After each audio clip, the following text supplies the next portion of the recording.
It's 8 p.m. and here are our top stories.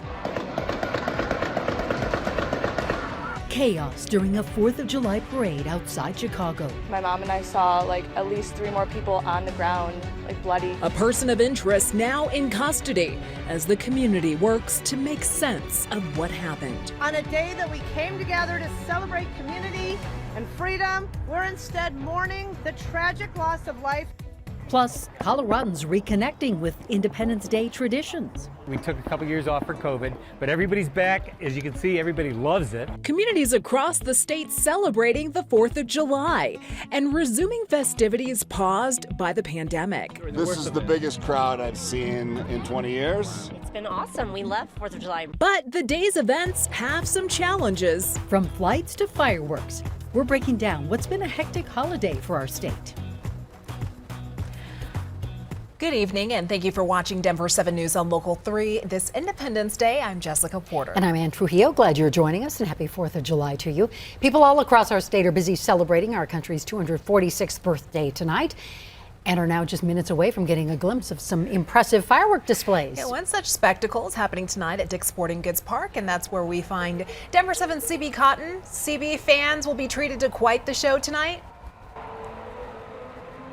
And Jessica, that's right. Lots of patriotism to country here on display at Dick's Sporting Goods Park. The Colorado Rapids right now are playing against Austin FC, and the score is 2-2. So the energy out here is electric because these diehard fans, they want to see a win tonight. But speaking of these fireworks, there's going to be the state's largest fireworks display right after the game. This is a tradition called the Fourth Fest, and it sings to a partnership between the Colorado Rapids and Commerce City. It dates back to 1996, so we're excited to watch that get underway. And lots of fireworks in other parts of the metro too today. Let's go to some video we shot earlier. The annual 4th of July parade took place over the streets of Denver's Highland neighborhood today for the 15th year.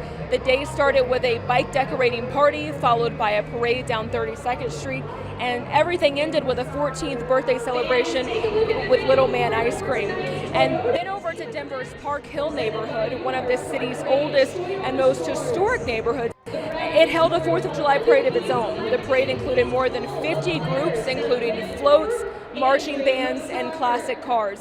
Now back out here at Dick's Sporting Goods Park, we're going to be monitoring the game up to the last minute, and we'll have more on the final outcome, and of course this beautiful fireworks display coming up on Denver 7 News at 10. I'm going to send things back over to you.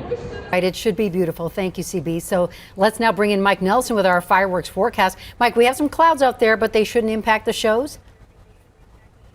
For the most part, there are some scattered thunderstorms that have developed in the last 2 hours. A little bit of lightning, some gusty winds to about 45 miles per hour, mostly over the central part of Colorado. So let's zoom in into the Denver area. Have this line of storms down to the south, northwestern Elbert County, southeast Aurora, a little bit more activity coming in toward the Evergreen area. These are slowly working their way toward the northeast. They will gradually diminish, but they're feeding off of the 96-degree heat that we had earlier today. This is what the clouds have looked like in the last hour or so over the metro area.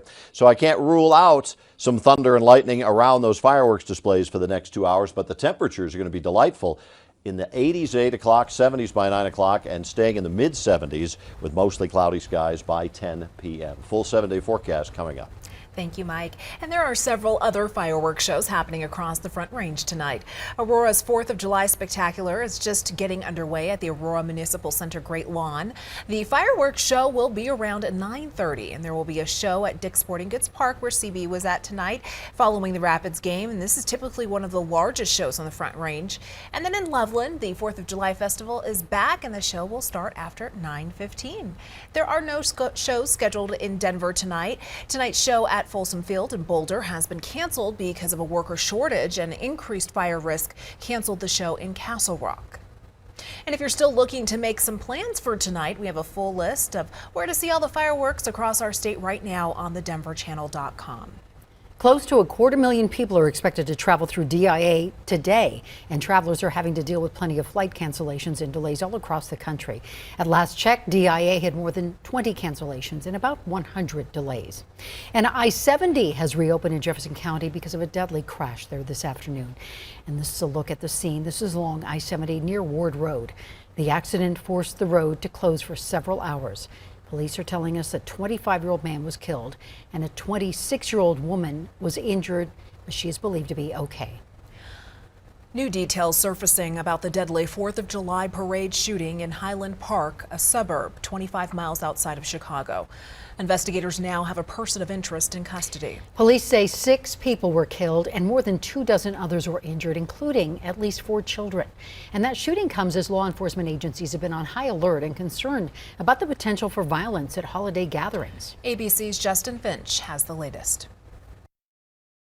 Investigators say a person of interest in a 4th of July mass shooting in Highland Park is now in custody. Robert Cremo III was spotted by a North Chicago unit. A brief pursuit went on. Ultimately, they were able to get the subject stopped.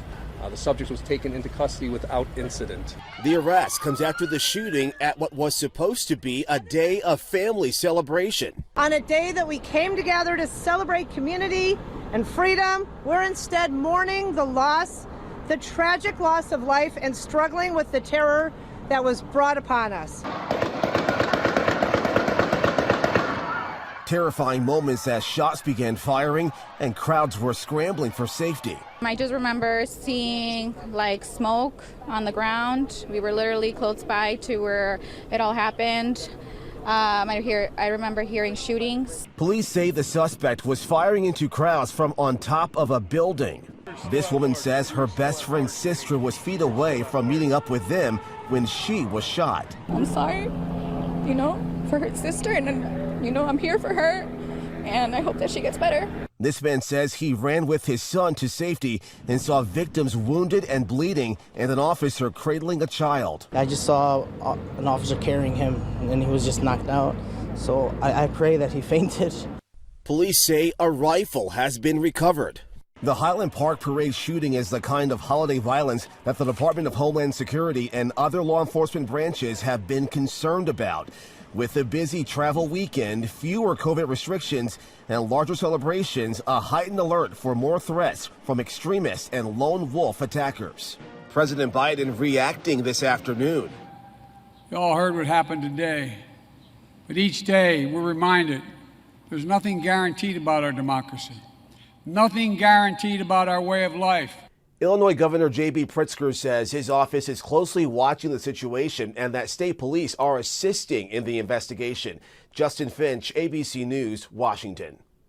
90s, even triple digits for today. I'll let you know if this heat is going to bring us any thunderstorms. A new national hotline is getting ready to launch and connect people in a mental health crisis. A lot of our callers are calling us on some of the worst days of their lives. We sit down with the head of one agency preparing their call center to get the 411 on 988. The fact that this is happening just for accessibility alone is a big deal. Plus, overcoming the odds. When I was growing up, I never thought about my future. I never thought about anything like that because I didn't think I'd be here. We introduce you to a Colorado woman living with cystic fibrosis, beginning her journey of motherhood. Just my little miracle.